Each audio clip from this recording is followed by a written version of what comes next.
There are very few things in life you can't get back, but time, that's one of them. So today I got 5 tips to help with your project car. We're gonna save you a ton of time and a ton of money. First up is compromise. You're gonna have to compromise with your build, everybody. Not everybody can build 2,000 horsepower monsters out here. Sometimes you gotta go with a small block Chevy, get a 383 stroker, a carburetor, you got tons of power, it's a fun car, you can do awesome burnouts, but you're gonna have to compromise with your budget or your car's never gonna get done. This is the reason why there's so many cars in people's backyards. Do your own work. The more work you can do on your car, the more money you're gonna save. A lot of shops out here are charging upwards of $200 for a shop fee, and some of them are figuring it out just like you.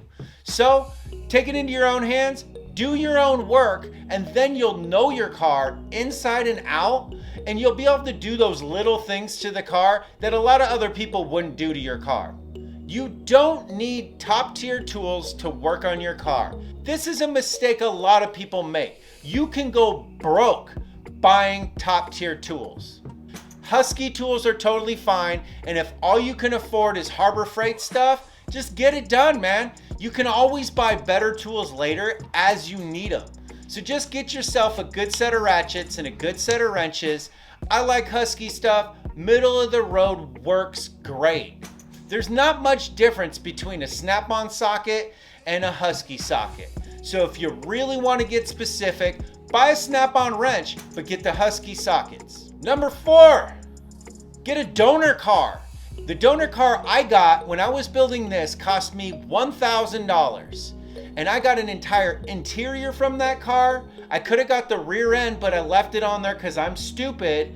But there's a ton of parts you can get off of that car.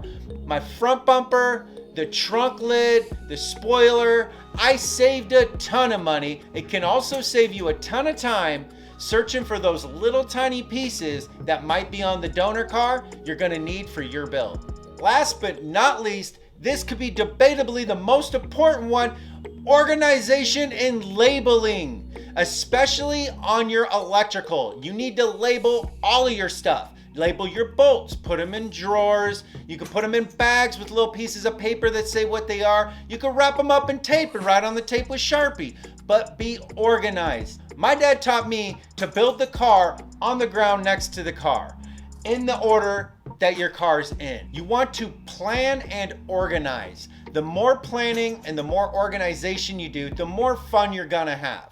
When you're taking it apart, it's not the funnest thing to label all of your parts. When you put it back together, you're gonna be thanking yourself. Trust me. Some things are just not as important as other things. In my case, I waited to the very end to buy wheels because I wanted to drive my car. Wheels are expensive. I put them on last. I already had some wheels. It works fine. Thanks for tuning in. Don't forget to subscribe, and we'll see you next time.